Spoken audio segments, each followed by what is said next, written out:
Hello and welcome to more celebrations of Reboot Hiring. It's another one of my lives. And I'm super excited today to be joined by Kristjan Kristjansson from 50 Skills. Welcome. Showing off Thank you, London Katrina. there. And what is that over your shoulder? Tower of London in the background here. Yeah. Amazing. What a view. I'm quite jealous actually, but this is, I have a bookshelf instead. But thank you so much for coming and talking about this topic. I mean, creative, positive employee journeys and with the automation. But I want to know first, how did you get into the world of HR tech? Because your journey in is a little unusual, according to your LinkedIn profile. And Yeah, it's like, great oh, question. interesting stuff. So how did you fall into our world? Well, I guess I kind of come from the startup world to begin with. So I've been working with so many different startups, building all sorts of Mm, companies. And you always had this kind of wanting to, of course, build your own and do your own thing. But I joined one of the mm, companies early on. They raised a lot of yeah. capital, and I think we were hiring something like I think it was 60 people in 8 months. So the company grew really fast, and I Oh, was wow. responsible for a lot of the processes in place. And there was so many things that we got completely wrong. And I think when you're in that position, you start to look for all the tools and things that are out there. And then when you Mm. don't find it, at the end of the day, you just go, well, maybe we should build that. And that's how it started. Was there a particular horror story? Did you like have an offer and then someone not start and dreadful things like that? Or you're not willing to share? No, I guess it's just like you often want things to work maybe in a particular way. And so it Mm, just never really kind of fit. The puzzle never really kind of came together in the way that you really wanted it to. So I guess that's the start of it all. But then, of course, it's also like um, when you start a business, it's not just an idea that starts on day one where you have it all mm. figured out in the details. Like it's literally it's 10,000 questions, and hopefully you get most of them Yeah. right. And that's how the business gets built.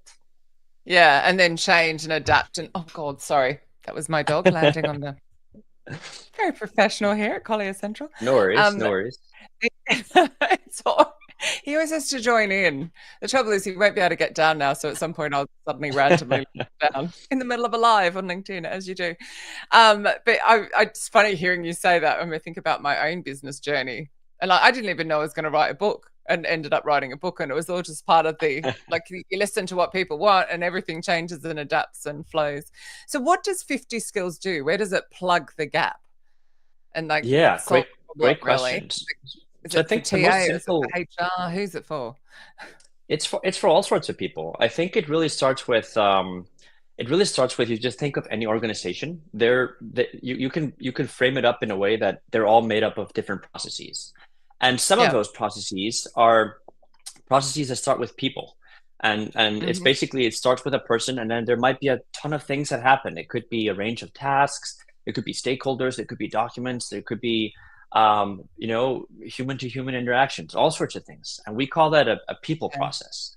And so what Yeah. we do, we built a system where you can map up any type of people process, and sort of Cool. the same way you can think of it, like if you can map it up on a whiteboard, we're building that tool where you can actually kind of bring that to life, not just to visualize what it is and how it does, but That's clever. actually running it and seeing it work and seeing how everyone's kind of progressing through that. So it's kind of a different way of thinking about. It's a tool for people in HR to get the things Yeah. that are in their head of how they do things like into an actual process, and Action then just run process. that and see it work. Yeah.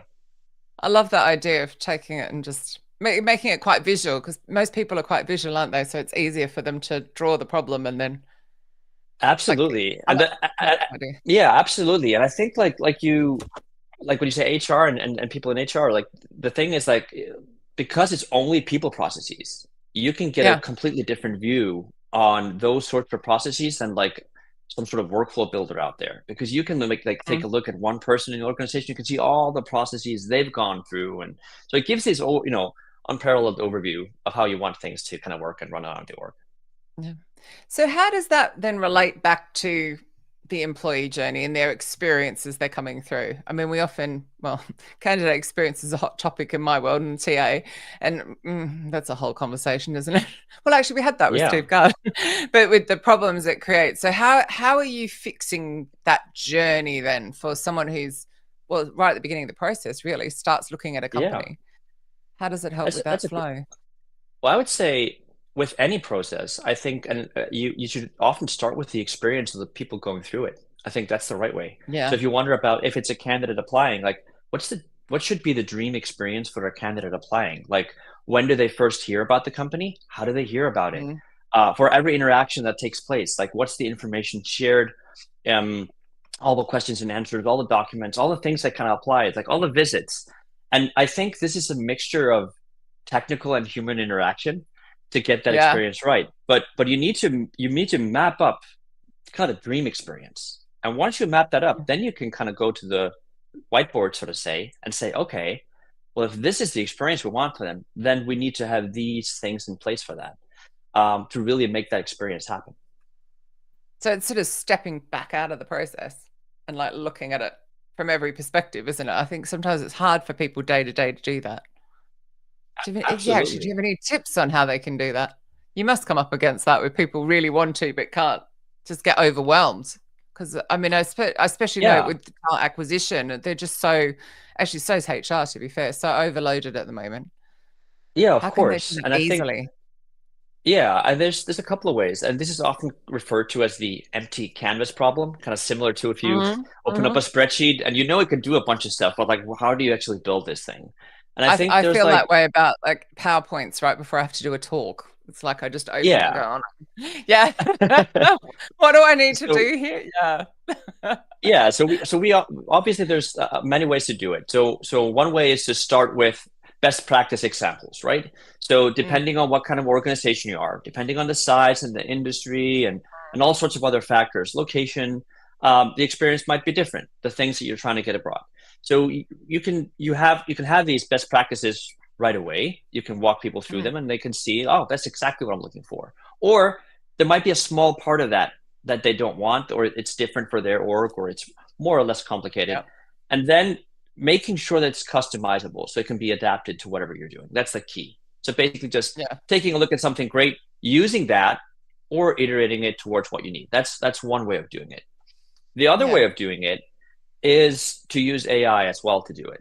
So we've kind of trained we've trained an AI to basically be able to come up with suggestions. So maybe there isn't a template available, or you don't like the templates that you see.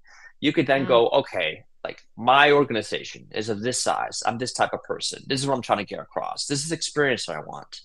What can I do here? And it's going to build out yeah. a suggestion on how that should be, and then you can basically use that or iterate it, continuously moving forward. So this is the So that methods. takes away that blank page, blank canvas problem. Yeah, That's a but good we're idea. but we're also but we're also like, we don't want to be the only specialists doing this, right? So we Hmm. are adding some highly requested functionality where people can actually share their own journeys with their peers. So imagine Oh, if I you love could that. build Yeah, so you could build whatever you think is greatest for your org. You could share that with another partner privately or publicly if you want to be really transparent about how you do things. Yeah. And then people can kind of take a look at that and say, look, I think we should do these steps differently. And that's I a pretty really like that. interesting, It yeah, reminds me of the Miro boards where you can share the board and you can see other boards and other, because I do a lot of design thinking work. So seeing those yeah, other boards is always really, oh, wow, I hadn't thought of that game or that way of doing things. And oh, I love that. And also I think it would probably allow a bit more best practice where, yeah. But the difference here is that you don't just see the process high level. This goes into the mm, details of like, what does it oh, yeah. say in the email? What is it? How Mm, is how is everything really done? So it's not just like, okay, you have the Miro thing, mm. but then you kind of need to like build it up in all the applications. Like Oh, this is both. that's Yeah. very cool. God, that's time saving. Yes. It almost takes away, like, well, particularly if the AI is going to really help with that. And then I assume they can go in and change the templates and hype. Sorry, my jealous dog. Everything they He's want. been walked and fed. Yeah, I don't know if you can hear him. He's now crying. He's now I going to actually jump can't. off my desk. You I can't, no. can't hear him, but I'd love to see him if we get the chance. Yeah, yeah. You are just going to see him for 1 second, just popping into the screen. Bless Bless him. He's getting older, and he's always, because he's a spring, he's always sat up here on my desk. But now he's getting older. His back legs are just starting to be a bit. So it's like lift him off. So Stories. yeah, very professional. Um, no, I guess because I mean anyone who's heard me speak when I'm not lifting my dog up and down off the table, it has heard me talk about like the hyper personalization or just making sure that the messaging is relevant. Because I'm always concerned with any automation. And actually, I saw a survey earlier. Can't remember what the results were on it. Someone was actually saying, is it more personal or impersonal to have the automation in place? But I think it all depends about how it's written. And if you're making Yeah. sure that it's not all me, and it's of interest to the reader. Well, So that well, I also they stay think like engaged. a process doesn't have to be fully automated for every step. So a process can That's true. say a process can say, look, like we were talking about earlier about like what's the perfect experience, and I think the perfect experience is a mixture of human interaction and like certain things being really nicely done in place. And Yeah. so I think like uh, an action could be to notify a manager to really have a talk with someone about something to solve it, Mm-hmm. and then once that happens, it should trigger the next thing. And so it doesn't all have to be automated. That the automation is just an optional thing. I think I keep saying talent acquisition because I do much more work with them than greater HR, but they'd love that Yeah. just to chase managers for feedback. If you could message them hourly until they reply, that would be quite perfect, wouldn't it? But yeah, no, I love that. I love that you keep saying it's the human with the AI. I think when I was shameless plug, here it is again. Oh, just in case anyone has missed my new book somehow. Some of the stuff I saw while writing that of like trying to automate.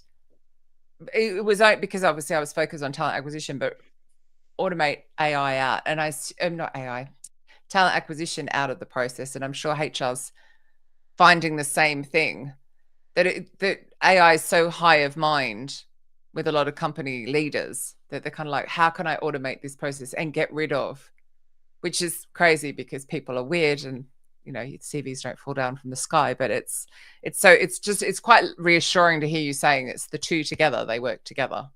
That makes sense. I think Yeah, that wasn't and even a question. It was more a point. yeah, I think the best you get best of both worlds when you kind of have people doing less admin work and more of the Mm, work that they want to be doing, which is this deep human connection with other people and the type of work they're doing. That's really what it's all about, and that's really yeah. hard to automate or replicate or remove. But like doing something that's if you can explain how something is done in 1 minute, and then it's very easy to teach a machine to do that. And that should probably be something that Mm, gets more and more automated with AI and things. But once becomes way mm. more complex than that, it gets a little bit more tricky. Yeah, no, that's true. Now, I definitely wanted to talk to you about when we're talking about these employee journeys, the handover bit, which is always where I see it go wrong. So I did a survey of talent acquisition professionals a while back, and about a third of them stay involved through the pre-boarding and the onboarding of a new employee. I know that's a sweet spot for you, where you really help Yeah. with that pre-boarding and all. How have you done that? How did that come about first and foremost? And have you got any success stories you can share where it's Yeah. really I made mean, a difference? we've been helping employers do onboarding for years, probably like 6 or 7 years now. And I think, but we came out with a new product offering just over a year ago, which has really changed the way you can build that perfect experience. And so I think Hmm. it's really about, first of all, when you are I mean, and people talk about this differently, right? But like pre-boarding all the things that happen before they start work, and then onboarding Yeah. kind of the things that kind of is that a 3 month period or a 6 month, or it depends on the customer, or just kind of Yeah. everything you need to get done before they start. So um, I think this is a great example of things that you really need to kind of like either take a look at best practice examples or map out how you want it to be. But that Mm. typically includes things like the employer really knowing what the steps are. So like how Hmm. does the job Yeah. offer thing work? How does the contracting thing work? How does like all the Mhm. typical questions that people are going to ask, like, are you prepared for Yeah. them? And to answer them right away. And just by not having one of those things prepared, it's going to slow down a lot of things. It's going to have this wait period where you go to managers and back, and that really reduces the experience. The same thing when Yeah. it's time, People and I like, remember that how they felt when they, particularly a big one I've come across quite a lot, which probably isn't quite what you're talking about, but technology not arriving. So, because yes, a lot of people work remote now. Or I was actually delivering a workshop ages ago, back when you could do them in person really, really easily. So it's probably like yeah, 4 or 5 years ago. One of the people in the room said he was still waiting for his laptop, and he'd been with the company maybe 6 or 7 weeks. But yeah, it was standard for that company to deliver the technology a week after the person started. yeah, And they kind of go, for a week, they can't do the work. yeah, Like that got changed, thank goodness. But you're kind of going, crazy stuff yeah. like But this that. is People want to get going.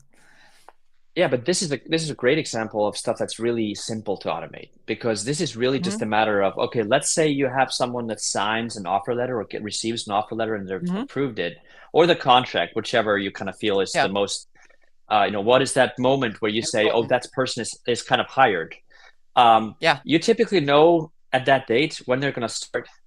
So it's kind of like, Mm-hmm. okay, what are the things that need to happen before that? And how do we run that process? And just by having like simple actions like X many days before someone starts, like Order give the other tech. people things to do. Yeah, like give them Yeah. other things to do. And the people who are starting, like maybe they, if they have an option in what kind of equipment they want or need or whatever it might be, like make Mm. sure they fill some of those things out so that the whole things can kind of work smoothly. And that's some of Yeah. the most easiest things to set up, but that have like a really high return of just making sure that if someone starts, they kind of get like Mm-hmm. really feel they're welcome, like everyone knows that they're starting and what they're doing Yes. and why they're there, and yeah, and get the things they need to do their job. There are, in my first book, The Robot Proof Recruiter, there are some examples of people like turning up on the first day. And this is from my friend network as well. I didn't even go out to the internet. I just asked my Yeah, friends, tell me about yeah. And they're like turning up, and the manager had left the week before, or nobody knew why they were there. They were left sitting in reception for hours. And it's just like, it's not yeah, excusable. I mean, I think like, obviously you're in London, where we both are. Well, I'm kind of on the border, but close enough. I'm down the river. But the fact that I can stand on that train station now, if I was to come up and see you, and I would know exactly what time the train was going to come, I would know where the train was a lot of the time. And you're kind of going, why can't we have that with all of our processes? It yeah, seems crazy that there's still a lot of opaqueness in the world of HR and talent acquisition, which sounds like you're trying to solve, which is really cool. Now I'm going to do a shameless plug for you. Tomorrow, have you still got spaces before I do my shameless plug about your workshop? I didn't check before the podcast, but I'm sure we could squeeze someone in if they're really interested. You might have to sit on somebody's lap in a really professional, that sounded so bad way. But you're doing a workshop tomorrow, which was about CV screening, wasn't it? And automating some of the CV screening. So, because I Yes. have to ask my usual question, because I'm always concerned. Obviously, humans are biased, so you're not allowed to give me that, but humans are biased excuse. But how do you go about reducing any concerns that perhaps the algorithms or the technology is not matching well? Because anyone Yeah. who's heard me speak and knows, well, to be fair, I mean, Reboot Hiring, so much of that is about we can't even get the managers to say exactly who they need to hire, let alone the matching bit. So I'm kind of curious. Well, what are you covering in your workshop? And Yeah. What's it all about? So yes, yeah, we are doing a workshop tomorrow about how to use AI in the screening process. So basically, how do you yeah, build a people process that yeah, involves screening candidates using technology and AI? mm, And it kind of goes back to where I started with the experience part. Like, how do you want the experience to be? Like, what is the process you're looking to do? mm, And so basically, to use AI in screening, you can actually do that 100 different ways, right? yeah, So in some cases, you're only talking about the sifting part. You're only talking about, okay, I'm going to figure out who's definitely disqualified. Like yeah, that could be one way to do it. Another way could be, okay, I want to give everyone a rating and a mm-hmm, certain scale with certain criteria for each type of rating. And just like you would have a human recruiter follow certain instructions to make sure, okay, I have an application here. In what bucket does it fit, basically? You can teach an AI to do that in a similar manner. And you can compare the results of what a human does or an AI. You can have the AI automatically progress people, or you can just see what the AI result is and then compare it to your recruiters and the work they do. And so obviously you don't want to have a position where you have human recruiters being of a totally different opinion than the AI. You want there to be in sync. Similarity. And ideally like 100% in sync. At least you don't want to be in a position where you're disqualifying people who are qualified. So there's all these kind of things that are that's my important. concern, because I'm hearing that's happening, not necessarily with your technology, more like ATS parsing technology and stuff, which is a bit like, and which just makes it really hard for poor job seekers out there just going, oh my God, they want to know humans looked at it. That's the big thing for job seekers. Yeah, but they're just like there can be, there can also be bias in humans reviewing it and mistakes made, just like you can in, and that can definitely also happen when you're doing like a broken process, right? But the key in making that process is to make sure that both you have the process right and you have the prompts right. And you can put all sorts of bells and whistles here. You can have multiple AIs go over a single application, and if they disagree, you might then have a human review it. Like you can really brainstorm about different ways of doing this. So you kind of have, or if there's big range, or if there's uncertainties, whatever it might be, like you can really take as cautious step as you want to still save you a ton of time. Because what we're also seeing, I think there's some research on this, like the number of applications that recruiters are getting are growing by a lot, and most of the applicants are also using AI to kind of write those applications, and there's the CVs and everything. So it gets kind of tricky. I know the payback is quite amusing. Because I sit here quite cynically, kind of amused, because I'm not on the receiving end of all of those applications. But it's like, my gosh, we've been spamming their inboxes for years, and suddenly they're paying us back. I don't imagine that the number of people using AI to write the CV is that high, but they're incredibly difficult documents. So I can imagine that they're certainly getting some help, because they are just, I found it, again, amusing, but not, because it was just such a horrific time. But when there was such reductions in workforce, apparently I'm not meant to say when loads of recruiters were fired in 2020, but when they were. And I'm sort of saying, what about your own profiles? How are you going to get a job? Like, you look at CVs all day and your LinkedIn profile isn't complete. Like, that people look at this. We find it hard and we look at them all day. I think it's not surprising that people are seeking some help to write them. But you are right about, the overload in applications. And I think that goes back to so much, again, I cover in Reboot Hiring about, doing a much better, I renamed it a recruitment alignment meeting, but an intake kickoff, whatever you'd like to call it, meeting with the manager to really know who you are hiring, so that you can make that into a really accurate job advertisement, which hopefully will reduce the number of applications. And then good knockout questions, of course. But the better that meeting is. Yeah, you're spot on. Like, why are you hiring someone? I think it's the key one. And I think if you have a really good hiring approval process, you can really did someone leave? Was someone fired? Is there extra load? Are we doing some changes? There's a reason for a job posting going out there. And when the job posting goes out there, it's also common that people kind of put up the job descriptions of what kind of backgrounds they think people should have. But I think it's often way more fruitful to really talk about the impact you want people to have. What are they actually supposed to do in the first? Solve?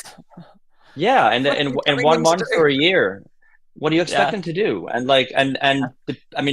once you have that defined, there might actually be people from different backgrounds that apply. It might not just be the engineer; it might be someone with a completely different set of things that could match that. That description, be it job description, impact description, that plays a role, whether it's the recruiter or the AI that reviews it. That plays a huge role in what happens next. And I personally think that we're going to see a much bigger surge in the number of applications for each job. Because I mean, there are already services out there that are booming It's where you tools. can just, yeah, you can just sign up and it's going to apply for 100 jobs and it's going to notify you when you get that interview. So like Yeah. the automation is it's going to get to a place where it's going to be so costly to have people Mm. reviewing every single one, and having a human doing 100 a Yeah. day versus something else. It's tricky. I know there's a debate about it, but it's still like, Yeah. it is a tricky thing. I mean, unless we're going to fix the beginning of the process, they're Yeah. going to still end up interviewing a lot of unsuitable people. Because it's exactly what you just said. Like, what problem are they coming Yeah. in to solve? So that's a Steve Levy question. I always have to give credit. So in both my books, I talk about the questions of looking forward. You know, somebody's leaving and it's like, oh no, Kristjan's leaving. Oh my God, panic. Where's the job description? You know, and they just shake it off. Oh, here you go. That's a bit, that was 3 years ago when you started, and you've gained skills, and going forward, you need somebody else. There's different problems to solve. There's, and you know, different deadlines, deliverables, clients, whatever. And it's like that we need to spend more time looking forward. But I kind of like your your process map idea, thinking, because I really query in here because I'm very sick of the over hiring and the over firing layoff cycle. Yeah. There's human beings that we're screwing up their mental health here. And I talk very much about, like, I pretty well start with, and should you be hiring? Like, could we start there? Like, let's just take a breath, you know, just actually. And then is there somebody internal that you could perhaps move into this role to retain and then backfill? And Yeah. like, I do start with a lot of questions and queries about that, because I just don't think if I get what you're saying, and I do think it's going to happen. And I've already seen evidence of companies trying to fully automate so that they can just go, well, here's the job and in comes application, here's an interview. Then you're going to end up with managers interviewing unsuitable people. And then because they'll have got rid of talent acquisition, they'll be out using agency as well, which will add even more expense to the time. So it's going to be very interesting few years ahead, I think. Yeah. But I'm not suggesting that we should remove the human part of talking with people You're and not. interview. You're No, I'm not. not. But I'm saying I still think that's a huge has a huge part to play. Um, Absolutely. every process for every company is different, right? Like I've spoken with Mm, employers that are getting applications in the millions, right? And you're just mm. like, you have it in the millions, and you have resources of maybe 10 or 20 people to solve it. Like, what are you going to do? Like, it's just a numbers game that doesn't add up. Yeah. And then you have smaller companies that, you know, are posting a job once a month, right? It's Mm, not like, it's different how you want to tackle these things. And exactly. maybe, you know, going huge on automation there isn't the same thing that matters No. there. But it's still like, it is an interesting subject. And I also think like, just where did this come from? Like, if you just go back in time, Mm. like you're like, people would put like a poster in the window, and they'd just queue up, and the Yeah. first person that kind of was qualified would just like, you're hired, and the rest would go home. Like, that's kind of how it started. Yeah. And now it's like this, you know, completely different world that we live in, which is still No. progressing. Yeah, but I think where we've got to this point though, that there's so much technology in the way that we've really forgotten about the human beings. I know we talk about candidate experience, and it's really, really cool that there are now tools that will measure it. It was very interesting when I wrote edition one. So my first book, The Robot Proof Recruiter, and my dad was reading it.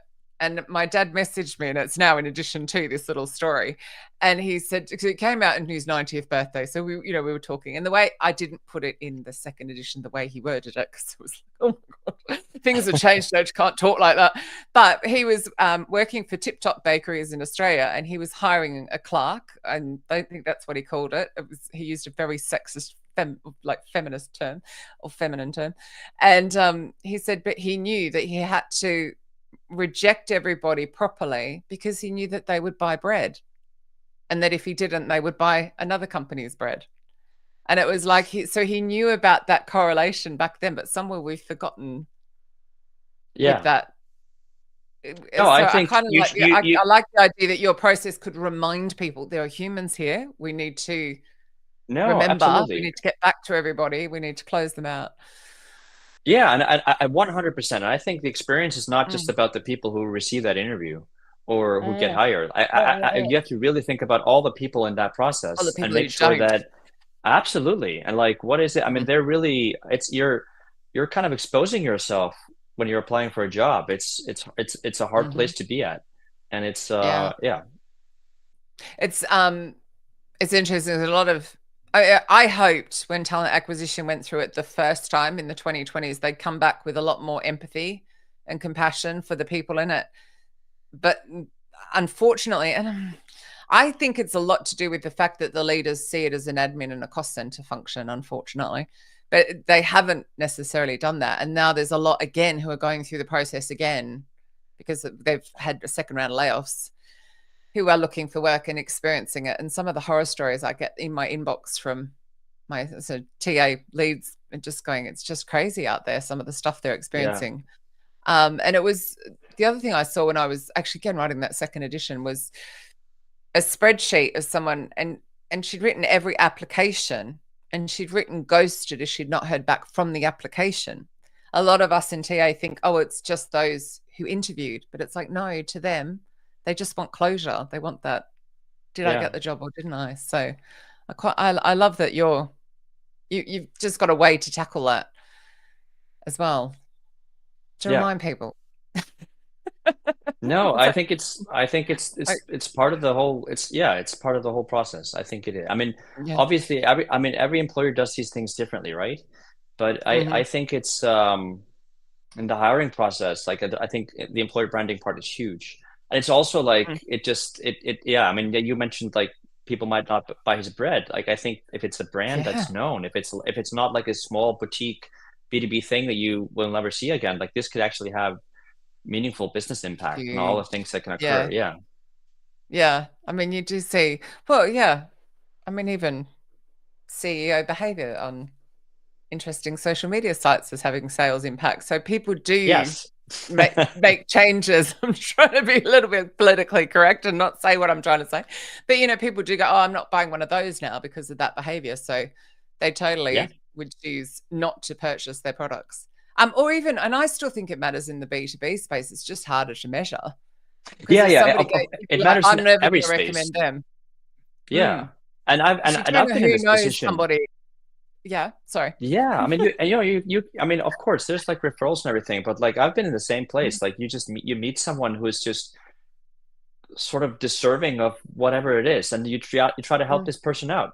It's because Yeah, that's what happens when people meet. It's just like this interactivity that comes up, and you want certain things to move forward. So you try to push the energy you have towards that.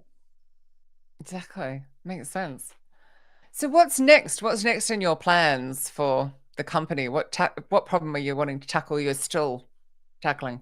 That's a great question. So basically, for What's us on your the roadmap? yeah Your process map. for me the most exciting things are the best practices. And so basically, Mm-hmm. that's one of the things that's coming up for us. It's really to give our customers the ability to map up any process and then share it with others. Like I mentioned in the beginning, I think Love that. this is actually a big game changer because I'm foreseeing that you can be in a place where you just have like library of all the best things that are out there. And you can kind of Mm-hmm. have it in the, I don't know, you can think of it as a rating system, like you can buy Amazon Mm-hmm. products, but like you can literally Yeah. see whatever industry, wherever it is, what's the kind of best practice here.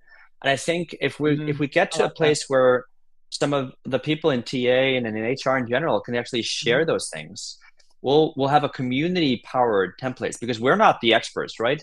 Like Mm-mm. we're getting help from customers and others to build these things, and I'm sure we have some Yeah. ideas on what's smart, but like the beauty is kind of when you see the depths of the problems that people are solving, which is impossible Mm. to see unless you're trying to solve it on your own.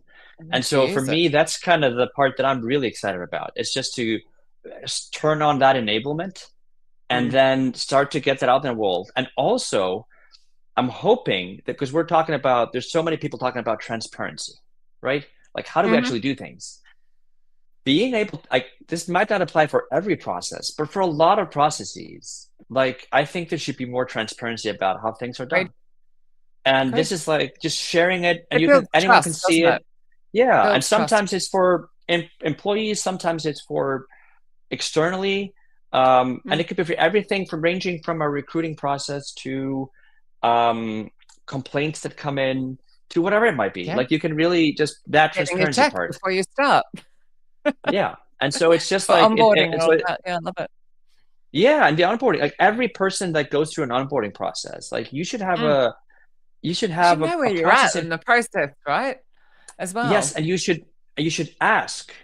Like you should Mm. ask about the experience for every person that goes through it, Mm. and you should evaluate if the feedback you get is of like if it's like valuable, if it's meaningful. You go, Mhm. okay, this person is right. Like we're not doing this part well enough. Then you do that iteration, and it Yeah. becomes better for the next person coming in. And as long as it's easy to make those iterations, like Mm-hmm. as long as it's just like a click through play, like kind of like playing with a spreadsheet, like it becomes People can make manageable. it. Yeah. Yeah, and that really empowers people. So that's the kind of stuff that yeah. You're reminding me, I was talking to one of my mentees last year before, can't remember. And she was talking about that they have these 2 panels of interviews with 5 people on them. And the second one is all of these really senior people. And I kept going, why? Like, why?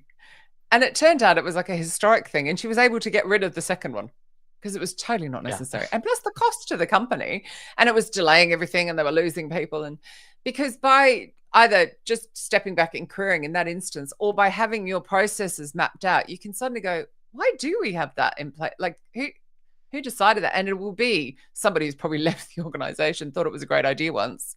And you can end up with all of these obstacles that just stop you from any process, that are just What? historical Yeah. weirdness that appeared one day and somebody went, oh, that's a great idea. And you're like, hang on, no, make it easier, save time. 100%. I know. I also just think it's like, I don't know, like a lot of organizations, they only map up like their core heart of the core process they have, Mm. like how they make Mm. revenues or something, and everything else is kind of missing. And it's in people's heads, right? And they just don't think Mm-hmm. it's cost effective or not to build them up. But I actually am on the complete opposite side. I think we should try to get all of our people to map up how they're doing things, because Mm. that's actually when you can start to have a dialogue around if you want to do it differently, if you want to improve it. And like when you're working in an organization that's like highly productive, it's so interesting that that actually makes you become more That's what they're productive doing. as well. And it's also more fun. Like it Mm. feels right. It's just like this feeling when you like I have this you talk about horror stories. I had this story from a nurse at a hospital that whenever Mm-hmm. she would leave her shift, she would need to file out this paper and give it to this supervisor that she had. Did it for 10 years. Well, at some point, the supervisor left. Another supervisor came in, and the new supervisor would go, does anyone know where these papers, like what are supposed to do with them? And they've just been filed up somewhere, and nothing And she'd happened spent with them. all this time And writing. it was like, I mean, this created this, people got angry, right? Like they're Yeah. being, people are trying to leave the shift. No, you can't. You need to fill out this paper form, whatever it might be. Like, Mm. so I think like often like, the word process might not be exciting, but like Yeah. it comes down to experience and the what you do on a day-to-day basis. And I think it's, But yeah, from that, I like that kind of to me, it creates a kind of psychological safety in the respect of if everything's quite transparent, you know where you're at.